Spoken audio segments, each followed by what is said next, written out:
like his love for horror really just shines through the stories that he's telling, and he really just writes them because of his love for horror, not because of he's trying to do anything groundbreaking or incredible. I mean, he does groundbreaking and incredible things, you know, adjacent to that. It just happens to work out that way. But I don't think there's any pretense in his writing. But he's my favorite author, so that could just be me making that excuse. But anywho, next prompt is Janet, a book that is informative. So I read this one this month. It's not showing up on the screen. The Last Nomad. It's a memoir. I don't know if that's better. And I can't pronounce her name, but she's from Somalia and in the 80s and 90s. And she was raised in nomadic culture right before the Civil War started. And I didn't know any of that because we didn't cover any of that in school.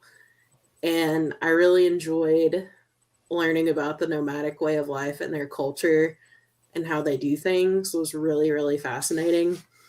And then seeing the effects of the war and all that. It was just a really, really, really good memoir. Nice. I don't know if I've used this one before here, but I've definitely talked about it a lot. But I think there's a reason why I always bring it up, and that's Just Mercy. Can't remember the author's name. It's a nonfiction. There is a movie for it with, I think, Brian Washington? Yeah, that sounds right. I think his name is Brian for sure, the lawyer who wrote the book. And first of all, this could have worked for the last prompt as well. This is a lawyer writing a nonfiction book, and it is the most accessible writing style I have ever consumed for the heavy topics that are in it. And because it's a lawyer talking about being a lawyer in Georgia and Alabama and dealing with these death row cases, and you alternate between one case that became the movie. That's your plot of this person who was put in jail for a crime he didn't commit and is going, and it's kind of astounding how much evidence there is that shows he did not commit this crime, and yet he's still on death row because of institutional problems and systemic racism in the justice system in that part of the South. But also alternating chapters, he talks about different things in the justice system. And he's actually a lawyer that's gone to the Supreme Court and is one of the reasons why you no longer can put a kid in jail for life for a crime they commit. Like, he's one of the people who has accomplished that, which kind of makes sense. Why should a 14-year-old be in jail for the rest of their life? Like, there are adults who commit the same crime who can get out of jail on parole, but that wouldn't work for the... So it's a very informative book. I read it like probably 5 years ago, and I still think a lot about certain specific details. Like, there's a section on women in prison and what happens with them. So a lot of hard stuff, but I think it's written really accessibly. And I really and it has that narrative. So every other chapter is the narrative. And then the other ones are more like, here are vignettes and case studies on this theme for this chapter. And I find it a really good nonfiction because it had that narrative, but also all of this information. So it's one I need to get back on my shelf. I gave my copy to my family, so I don't have it right now. I did see the film. I thought the film was fantastic. So, was it Michael B. Jordan that was in it? I can't remember who the actor was. Okay. Yeah. It was either him or Fox. I couldn't remember which one. Jamie Foxx was in it too, I thought. Oh, was it? So that's why I get it confused. Which one was the lawyer? Michael B. Jordan. Okay. That makes sense. So I wasn't just making things up. Yeah. I kind of want to read that.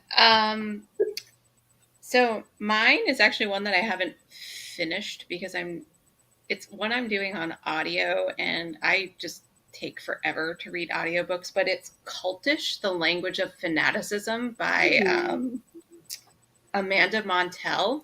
It's fascinating. So the whole premise is how language is used to like pull people in to not just like cults in the way that we think. So like she does talk about Heaven's Gate.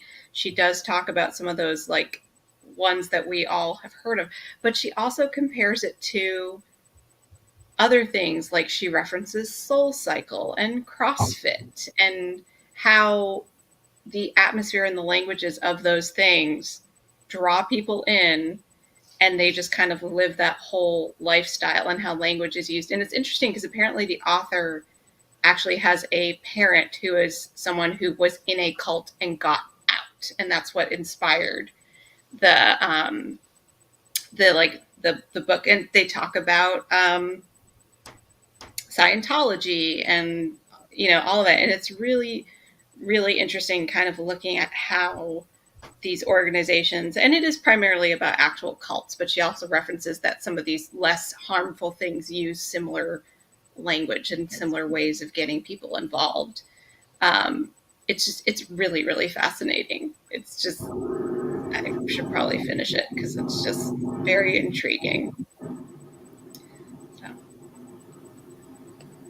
Yeah, I actually, I saw an article earlier today, and they were talking about Noom being like the new, like, cultish type thing. I'm like, yep, that's about right. Yeah, I think she references Weight Watchers at one point. Like she referenced, like I said, everything from Heaven's Gate, Scientology, that the family, is that Charles Manson? Yes, thank you. Yeah. All of those, but then, like I said, Soul Cycle, CrossFit, Weight Watchers. Because now I look at Noom and I kind of go, oh, this is what she means. Like, I mean, I used really Noom for 2 months last year, I think, in solidarity with a friend, and it actually worked, and then I stopped, and now and Noom kind of like knows approximately how long it takes someone to fall off the wagon, and so it would send me emails in like 6 to 8 months being like, you want to come back? And it doesn't know me. And I'm like, no, I'm fine. Yeah, but that's like, we actually also had good advice in some ways. Like, I actually that's actually part of what she talks about, is how in some instances this language that draws people in, it's not necessarily a negative thing, like especially in some of these like fitness oriented ones, because it, like, if it ultimately helps people to better themselves in those regards, it's great. But then when you look at that language and how it's used in instances like Heaven's Gate or whatever, it's the opposite, or Scientology or whatever. So it's really, she does strike that balance where it's like this language and how we as and how we as a society are drawn to those causes, like, and we as humans can be drawn into those things. It's just like, it's really intriguing. I highly recommend. Would BookTube be a cult? Probably. Ooh. If I'm being honest, probably. It does affect all of our, and no one who joins BookTube doesn't have a video somewhere of how my reading has changed. I thought you said book 2, and I was like, book 2? No, BookTube, what we're on right now. Tube. Got it. Yeah, it totally is. Yay. One of us. Katrina, you're already here. Here I am. Anyway, I went in a much nerdier direction than all of you guys. I just read the Silmarillion. And it's so nerdy of an answer, and I love it. So nerdy. Okay, I was so intimidated to start this book. People made it seem like this was the densest, hardest book to get through, and I didn't think it was that bad. It's just the history of Middle Earth and what happened. Very informative. You get a lot of the backstory of why the ring was created, how it was created, where Sauron came from, how orcs were created, like just all the things. You get some interesting information. The other thing is, I know people talk about this a lot, but it was very obvious in the Silmarillion, all of the religious themes that Tolkien drew from, very much so. Especially, we were talking about Lucifer before, and there is a character in here that I think was heavily inspired by his story, which I thought was very interesting. So yeah, I had a lot of fun with this. No, I think that's a book I need to read, but I don't want to. But I have so many questions when I read the original trilogy, and they're like, oh, it's in the Silmarillion. It's like, but it should be here. It should be right here. So I won't lie. There are some dense chapters. I basically took I gave myself the whole month of January, but I finished early. And I read just a certain number of pages, no more than 20 pages a day of it. And it was just enough. I feel like if I tried to push through and read it quickly, it wouldn't have worked. It's one of those things where you just have to slow down. I have a theory about that book and like Lost Tales and some of Tolkien's other Middle Earth books. I think a lot of people go into those books expecting something like Lord of the Rings or The Hobbit, where it's going to be a narrative, a fiction narrative in the traditional sense. And so you're going to but it's not. It's more like, this is like the world building and the history and everything that authors create to create their other stories, but he happened to do and it actually it almost reads like a collection of short stories within the world. So each kind of section follows different characters and what happened with them. So I've had a very Lord of the Rings inspired few months. Well, my answer will be very quick because it's very specific to just me, and that is John Keats's Medical Notebook. Nice. I haven't actually read this entirely, but it does give a lot of like context to John Keats as a medical student and just into medical like practices of the early 19th century in Britain. So lots of descriptions about veins and atrophy and bodily fluids. So that's fun. But yes, John Keats' Medical Notebook. If you're a John Keats nerd, look it up on Amazon. That's where I got this bad boy. So are we sure fun is the word we want to use for that? For Evie, yes. One man's fun is another man's torture. Okay. The next prompt is Michael, a book struggling to know what it is. The way I wrote my answer for this so fast. I did as well. Yeah. All right, rapid fire this, guys. No, I'm just kidding. I did Murder at the Bake Sale by Lee Hollis. It's supposed to be a cozy mystery, but it's way more gritty. Like there's a line that's usually not crossed in cozies. They're supposed to be light and fun, and this one has like drug deals and all sorts of stuff. It's like, it's very edgy, and I don't think it should have been labeled a cozy mystery. So it's like marketing. Yeah. And she's the opposite of cozy. They do have another series that is very cozy, and this one it's like, this is not a cozy mystery. Yeah, drug deals aren't cozy. No. They're the opposite.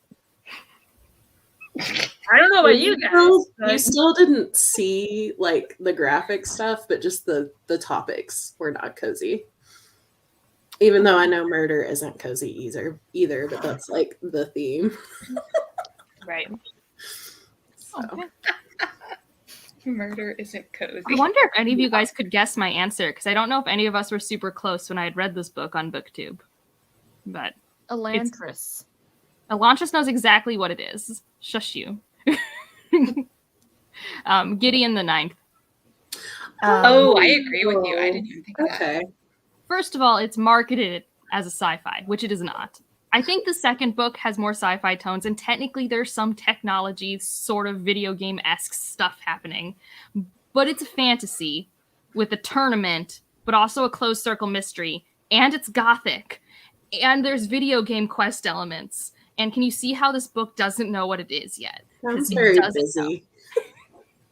And I think it's a debut. And then I hear the next book, which I have not read, is even more confusing than the first one. And every character has 4 names, but that has nothing to do with not knowing what it is. I didn't like that. But in terms of genre, it was very messy. Like, every time I got used to the genre I was in or the scope of the story, it switched. And sometimes it was cool. Like when the closed circle mystery showed up, I'm like, okay, that's cool. But then the video game section happened. And then there was the fantasy battle. And then I was just... Anyways. I wanted to like Gideon the Ninth. Everything about that book says I should like it, except for the fact that it's mismarketed. as sci-fi, which just annoys me because just because you're on a planet and you traveled in space for 5 pages doesn't mean you're a sci-fi. Like, there's not even a projectile weapon. It's all swords. Yeah. Like, it's not sci-fi. I DNF'd that book, actually. No, I agree with you. My answer is a Kingdom of Flesh and Fire by Jennifer L. Armentrout. I've heard a lot about that one. Good one. Because so a bunch of us read it together, or we read From Blood and Ash together, and then we all kind of read Kingdom of Flesh. And I enjoyed From Blood and Ash. And then I read Kingdom of Flesh and Fire, and it was, initially I was like, oh yeah, this is great. And then the more I think about it, the more I'm like, what the heck was happening in this book? I mean, literally, first of all, it needs to be edited. Second of all, is the cat okay? Yeah. For those who don't know what cats sound like sometimes, that was a cat. That did not sound like a cat. Oliver has feline herpes, and meaning like respiratory, so she has sneezing fits. Oh, So that's I thought it was a fur ball, so I'm glad it wasn't a fur ball and just no.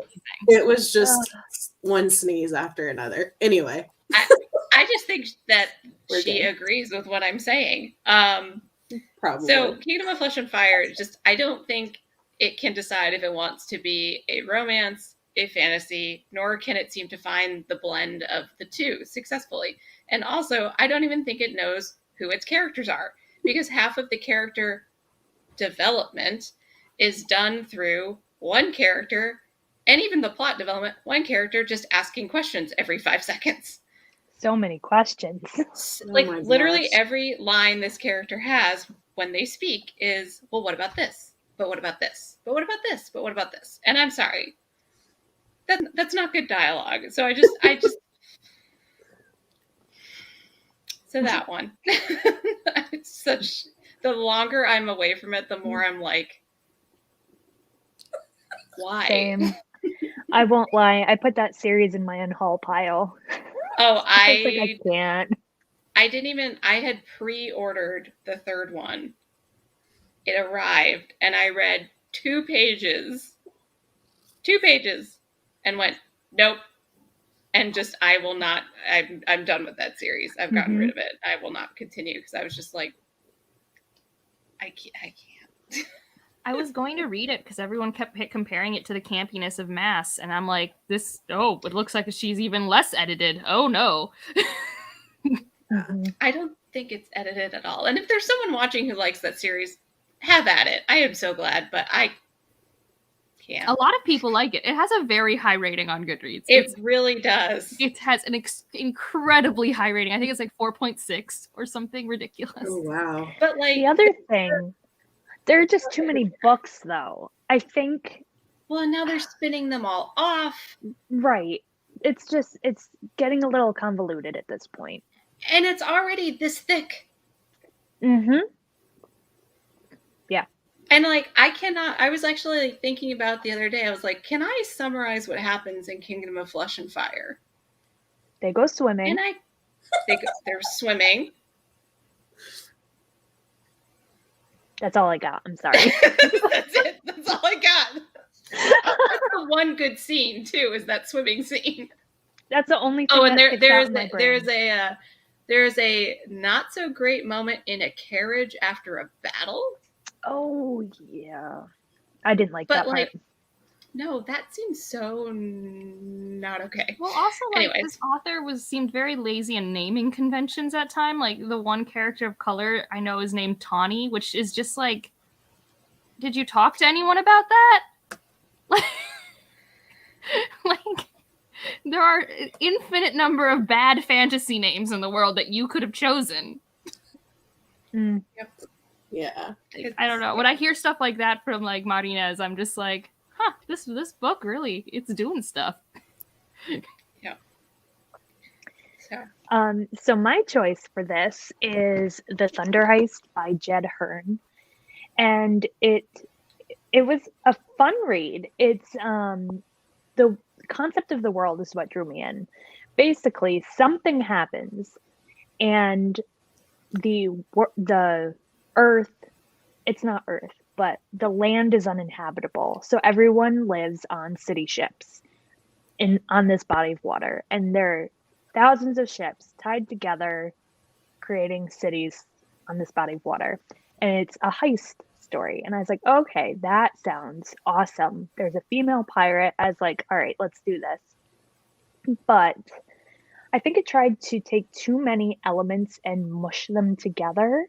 And the book is about 250, 260 pages. So it just felt a little Frankensteinish, where it just took pieces of a lot of different genres and styles and smashed them together. And the resolution wasn't my favorite because I felt it didn't have enough time to do what it was trying to do. It was fun, it was quick, but I think it's struggling a little. And there were some weird modern elements thrown into that kind of threw off the vibe of the book. So, yeah. Unfortunately, that one didn't work for me. Well, ironically, not sure if I'm using that word correctly, struggled with getting an answer to this question. So I expanded my interpretation of this prompt. I'm going to say Hyperion by Dan Simmons.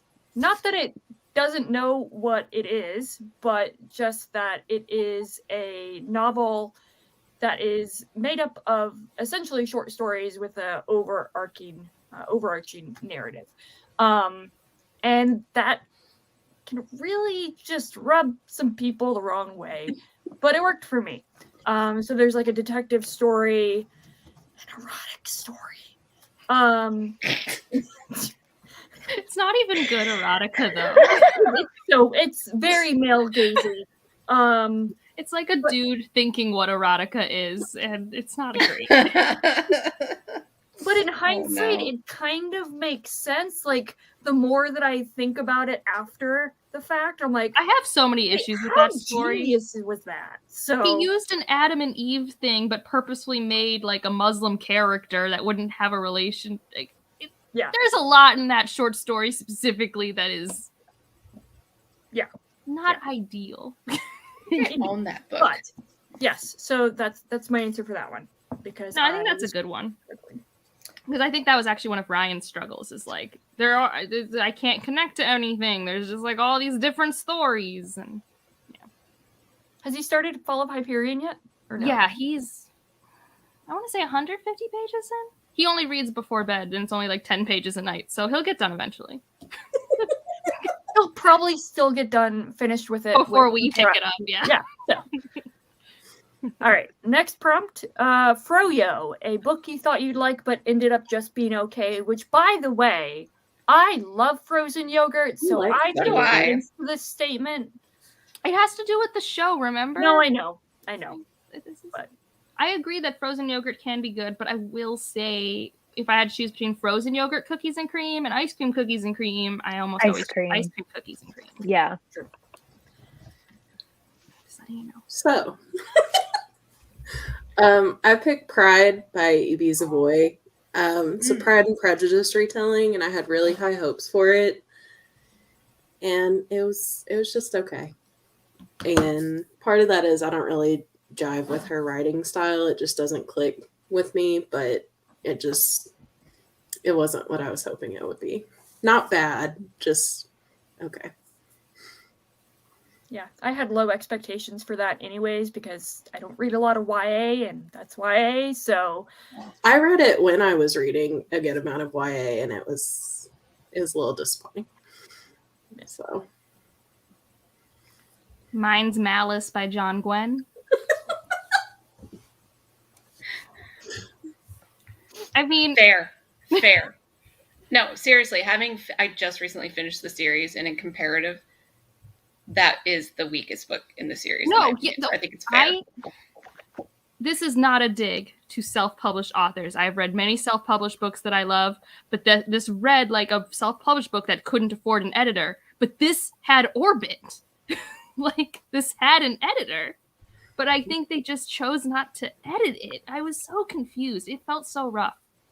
I liked a lot of it. I like the classic fantasy coziness of it, but it really was just okay. And I think just okay is allowed to be a 400-page book, and it's not allowed to be a 670-page book. You know what I'm saying? Like, there's a threshold for how long okay can annoy me. And I like it more now in hindsight that I'm not close to having read it. But when I finished reading it, I was in a rage. Like, I was like, this wasn't a 1-star read, but I am angry that I read this. And it was so average. It was... Are you going to continue with the series? Yeah, no, I am. Because I do care about our main character. And it has a lot of tropes that I do find fun. And I do know that I think some of the things that bothered me will improve. I think some won't, but like I can live with that. I'm hoping the main one is that when an editor's eye's on it, some of the clunky dialogue and transitions. I have a question. Yeah. Ariel, since you finished the series, is the grunting something that continues? It gets less. It happens less. Goodness. Does he keep using the word wain instead of wagon? Because that's excessive. Yeah. But the wagons make less appearances. So this is what I'll say about Malice, because like when I read Malice, I liked it a lot. But like the further I went in the series, but like I also had periods of reading Malice where I was struggling to get through it. There's a lot that gets set up that does not pay off until later.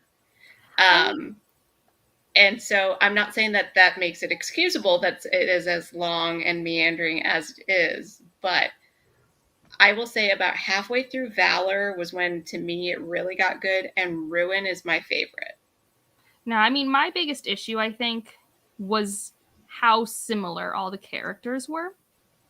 They do get differentiated. They even now they're a little more differentiated. But, and then there's one character who is the most naive thing I've ever seen. And I am just like, you are in your 20s in this world. We're in your 20s. You're in your 30s in my world. You are just a dipshit. Like, I'm just like, what daddy issues have made you the way you are? And they all have daddy issues. They all. I think I know. Okay, I want to ask you offline which character you're talking about, because I think I know. You know. It's so dumb. Like, Corbin can do anything he wants. He's like 14 when you meet him. I don't care that much. But anyways, so I think there are just some things where I'm just like, dude. But I think part of it is like I worry about John Gwen and what he went through as a kid, because there's so much bullying, and I'm like, what happened to you?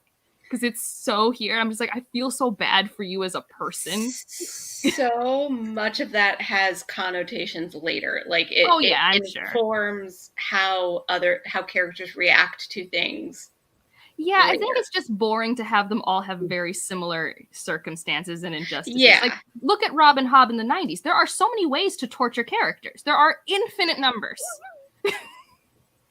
Yeah. So that's why it's just okay.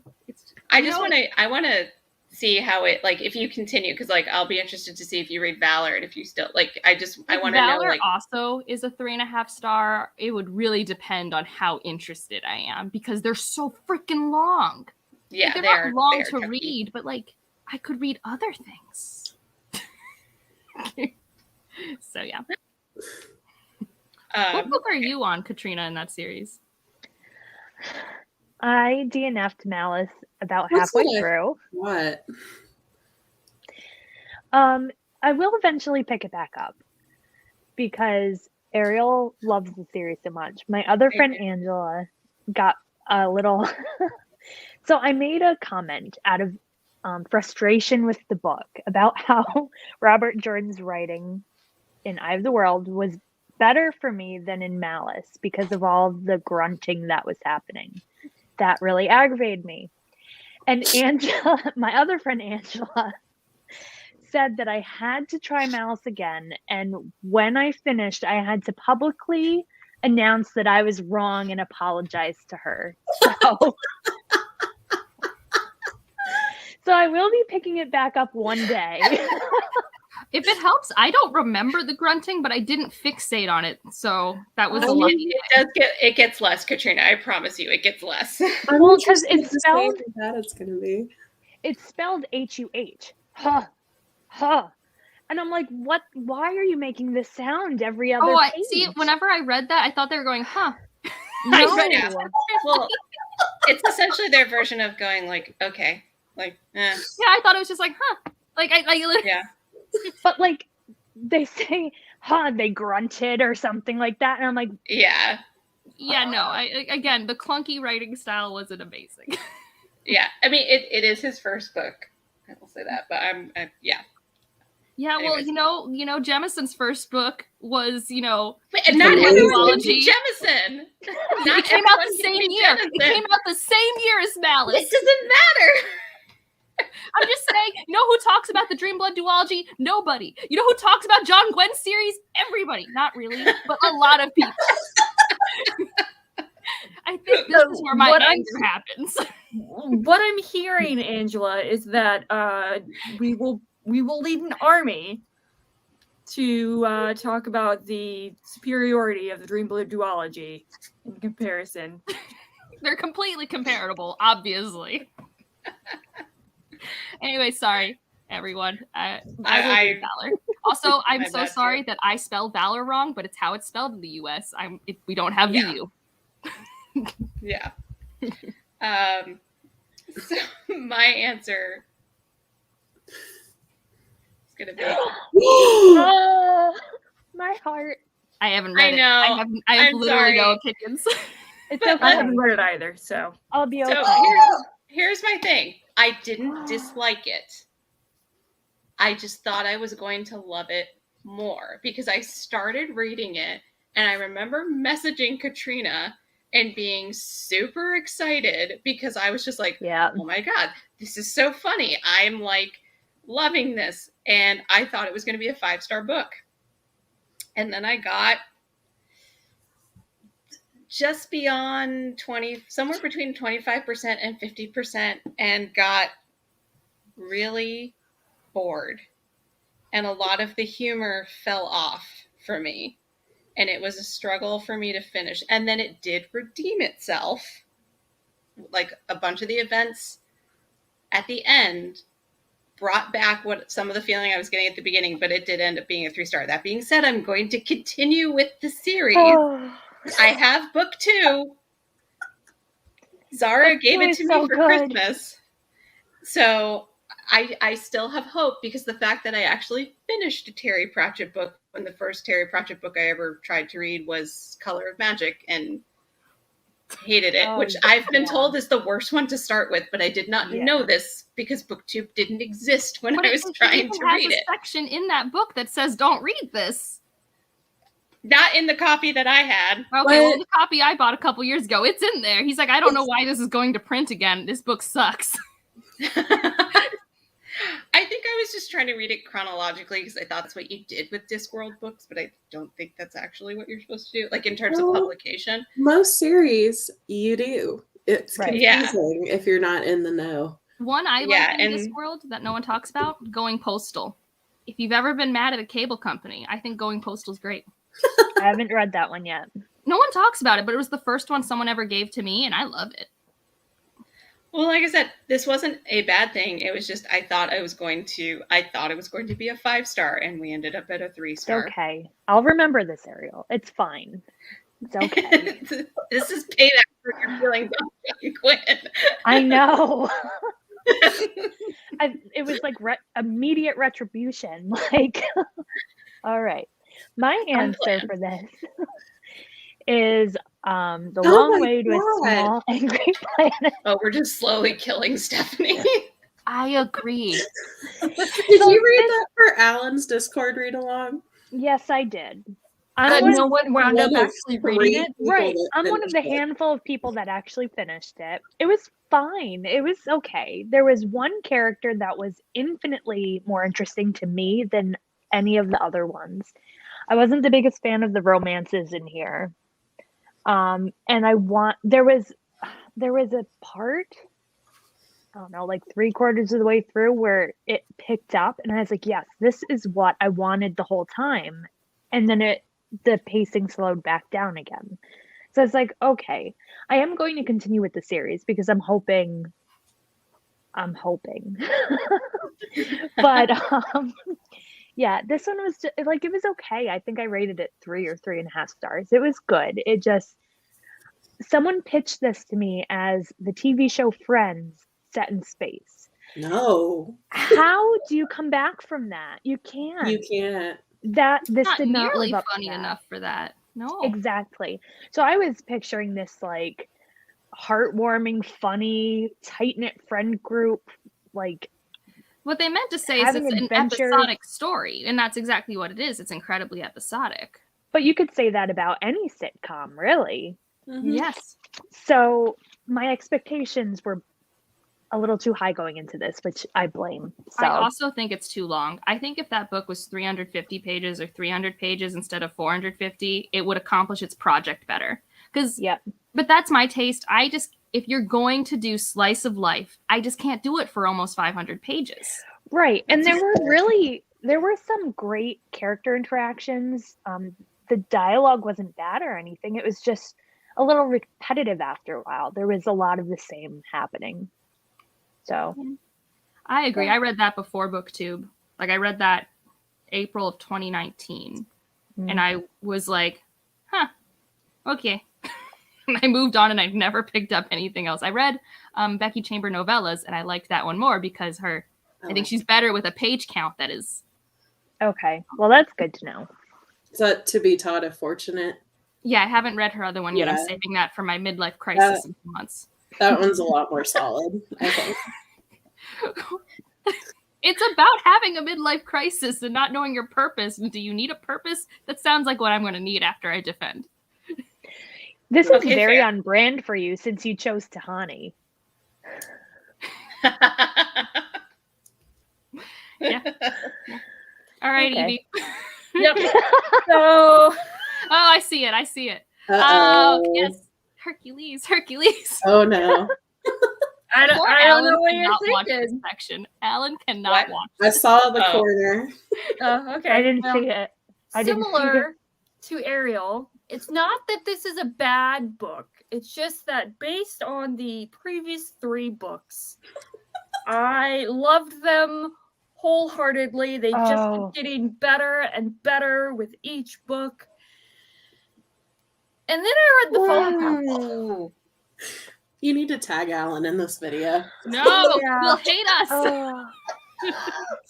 It's like, I see why he made the decisions he made. Like, it's not out of nowhere. Like, this ending happened, but for me, it just comparatively felt a little bit too on the nose with the characterizations, and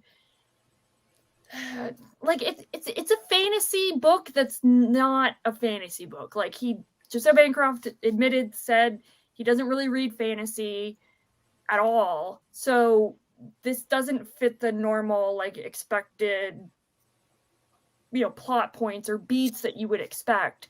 So this is, I would argue that this is more like weird fantasy or abstract fantasy, if you want to put a label on it. Bizarre fantasy. Yeah. I've been calling it literary speculative. Yeah. I mean, the writing style If you itself require a genre. Yeah. The writing itself is still gorgeous. Just in comparison, it fell a little short of expectations. But with that said, I'm excited to reread the series with the ending in mind to see how my perceptions may change. Not negatively, but just change. But anywho, sorry, Alan. This whole section was just Alan's favorite books that we didn't like, except for A Long Way to a Small Angry Planet. Mm-hmm. Well, I mean, he didn't read it. Well, did he read it? I don't think he finished it. Yeah. It's Has one of he his read only Malice? DNFs. Yeah. What? Has he read Malice? I know he's read Shadow of the Gods, but Yeah, he loves He's read Malice, almost I every think. Banished Land book, I think. Yeah. oh, Yep. I did not realize. He's been in a conversation with the author, even, I think. Mm-hmm. Yeah, John Gwynne and his sons are supposedly very lovely and very accessible, which I think is awesome.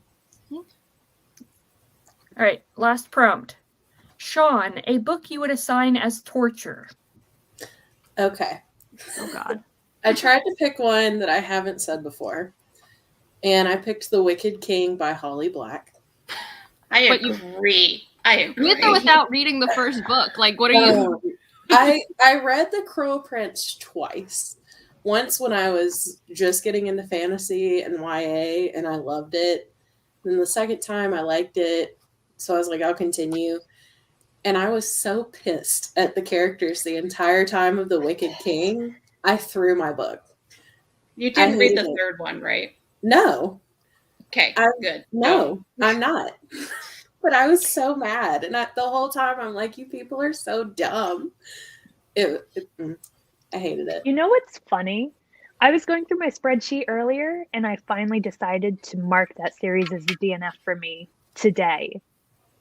So I feel validated that now. Decision. It gets worse. Like, I read Cruel Prince and liked it, and I don't usually like fae-centered things outside of Sarah J. Maas, apparently. And I liked the first one a lot. I was very excited for the second. I read the second, and I didn't love it. And then the third one is... Well, I'm glad I didn't continue. I was about to say. Also, when the third book is the shortest... That one. The third one? Yeah, everyone does. No, the favorite is the second one. Everyone loves Wicked King because that's Yeah. the one that got nominated for Goodreads. I don't know. I didn't read the series. I know it's just a general like why. But also like the series just like I'm usually Go ahead. Oh, sorry. I was just gonna say I'm usually not a person that gets like super passionate about stuff I didn't like in a book a lot, but that one I hated. Yeah, it was. Yeah. So, mine is Great Expectations by Charles Dickens. I'm sure I've said this before, but legitimately, it's so long, and especially if this person does not want to read Dickens. And let's be honest, the percentage of people in the United States, in the world, who want to read a Charles Dickens book it's abysmally small. It's not even at 1%. I can't talk. I've been writing my thesis and I've been proving to myself. It was your word choice that hurt. Oh, I'm sorry. Okay. Yeah, well, it's very long and it's literally a story that is a circle. So you don't go anywhere. So by the time you're at the end, if you didn't like your experience, which I didn't, you're just like, but what was the point? And the answer is it's about life, and life has no point. And yeah. And the main character is another dummy. And it's another one of those stories with a main character who falls for a mischievous woman figure. And like, I don't love that trope, especially when you don't get her POV and she's not a person. She's just like this force sort of thing. I get that. Yeah. Also, as someone who was forced to read this for school and make a whole study guide answering all of these questions on every page of this book, it was torture. And I could have been learning the difference between passive and active voice and not be boxering Stephanie about my dissertation and how to tell the difference, because I could have been learning the grammar structure of sentences. But instead, I was hyper-analyzing Dickens. Studying it in school does make it a lot worse. And I like that book, but there's a chance that as an adult, if I chose to read it, I wouldn't dislike it. But I only have negative memories. It especially with the title "Great Expectations." like what? And none of the covers are good. It looks like a book of sadness. It is. Well, to be fair, a lot of Dickens are books of sadness. Bleak House. Wait, is that Dickens? Yes, it is okay. Dickens. Maybe if I'd read it in its serialized form, that would have been better. I have no clue. Yeah, and that's another reason why they're so long, because they were serialized. Mm-hmm. But that is, I think, for a modern reader or a modern person who doesn't read often, that would actually be quite torturous.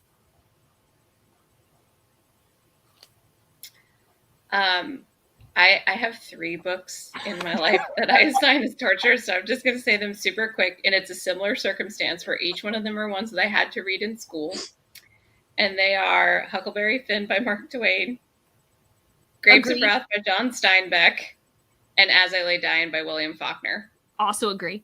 Yeah. All 3 of those were absolute torture. Yeah. What was the second one again? Grapes of Wrath. Yeah, that one I would that one I would reread. As I Lay Dying and Huckleberry Finn I've also read twice. I had to read it twice. And then As I Lay Dying, I never want to touch again. I never want to touch that book ever again. My mother is a fish, is all I remember. What's that? My mother is a fish is all I remember from that book. I don't know.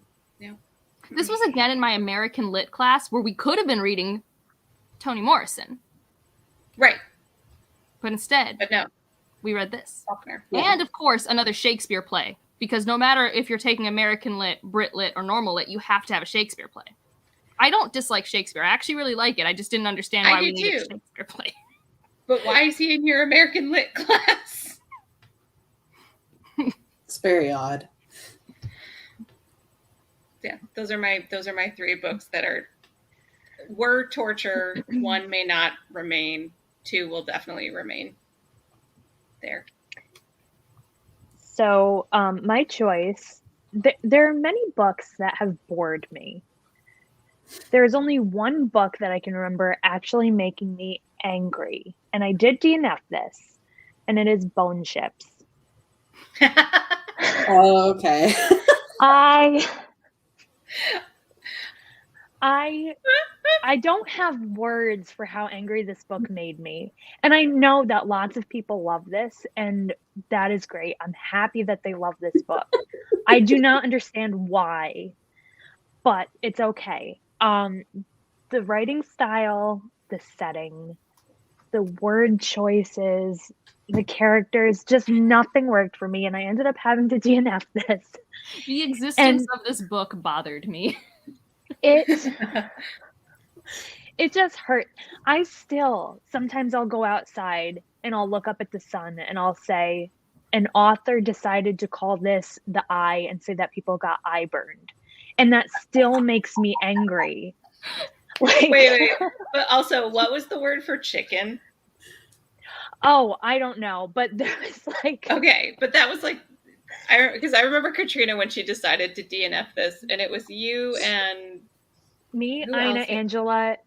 We were supposed to buddy read it with Greg. Greg didn't even open the book before we DNF'd it.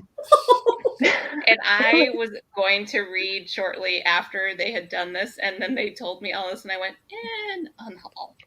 I did try to read a couple, like a chapter, but... Yeah, it was like normal everyday things had these crazy names. Like chickens were named something else. The sun had a different name. Trees had a different name. And trees were like purple with pink leaves or something like that. It was just very bizarre I wasn't grounded in any part of the story. There was nothing realistic. So I'm very happy for those people that love this book. I am not one of them. Yeah, I have friends who love the whole trilogy, and then I know people who DNF'd and it's very... I don't hear many middle. I hear... one or the other. Yeah. I hear that, though, people who didn't like Bone Ships, and then DNF'd or didn't like and read the other book by that author, something Assassin or something. Yeah, I heard that like that. So. I cautiously still want to read it one day, because you should. And then let me know how you feel. And do a rant review, because those are always great. Okay. What if I don't like rant reviews, because it's normally about something. But your rants are really funny. Yeah. So it would be very entertaining. So here's another preview for you. The author decides to liken tree trunks to women's thighs in a very interesting way. I think the author is a woman, so that's interesting. Also, if you're going to go read it, make sure you don't read the back of the book. Because I don't normally. The back of the book is a misrepresentation. Yes. I don't normally read backs of books. I haven't done that even for years. I expected some really cool story elements that there was just no sight of them at all. Fair. Well, I mean, you did DNF it, so. Right. But I got like 100 pages in and there was nothing. I think, well, I won't say because you're going to say, but there was one thing that should have been a very big part of the story and it wasn't even mentioned yet. So I was like, okay, this is interesting. Now, only thing I know about that series is there's a guy who I think essentially loses his boat right away to this woman, and then it's their dynamic that my friends, I think, typically like. That's all I know. And it's on boats that are made of special wood that's presumably from dragons or something. Yes. That's all I know.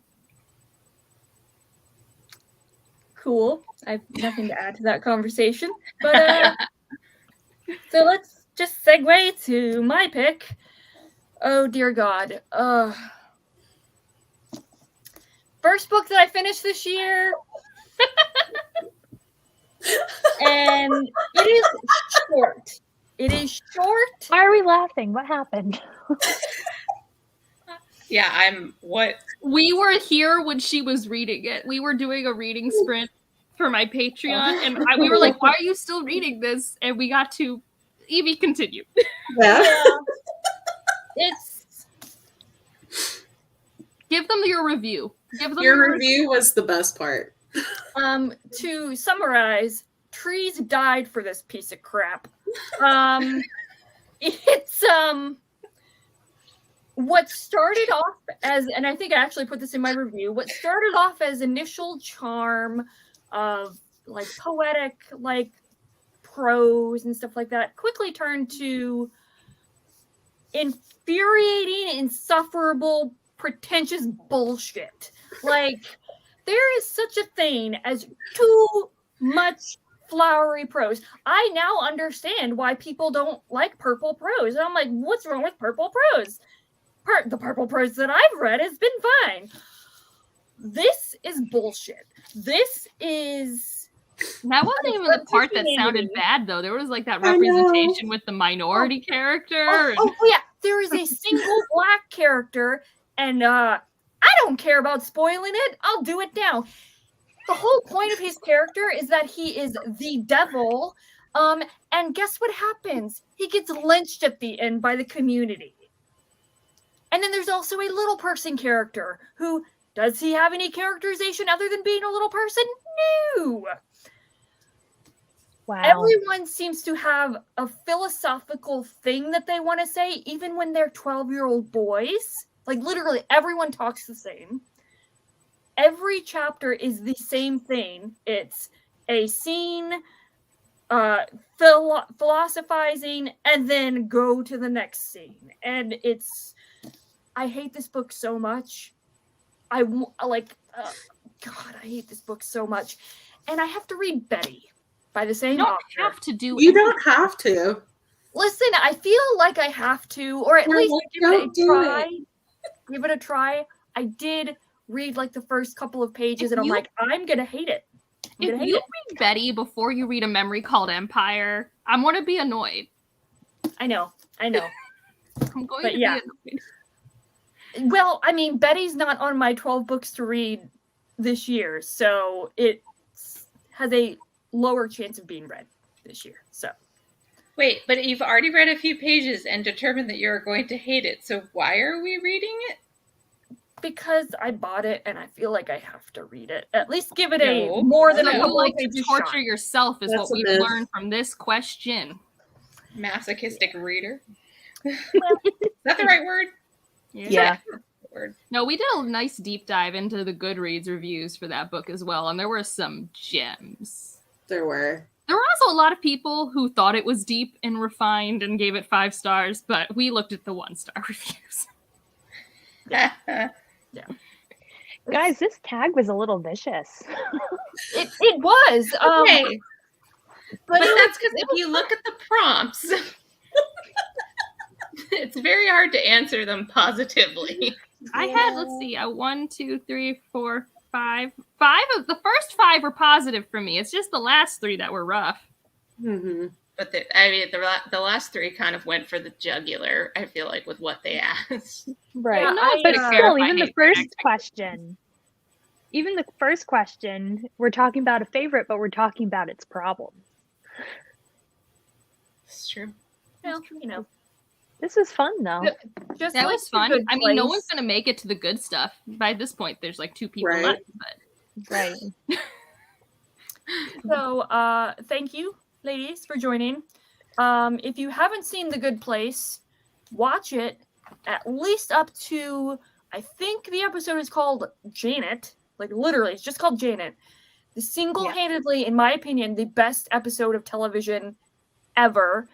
Best acting by Darcy Carden. I'm still angry she didn't get even an Emmy nomination, let alone an actual award for it. But it's fantastic. And to clarify, it's because of that episode that we are named the way we are Yes. today.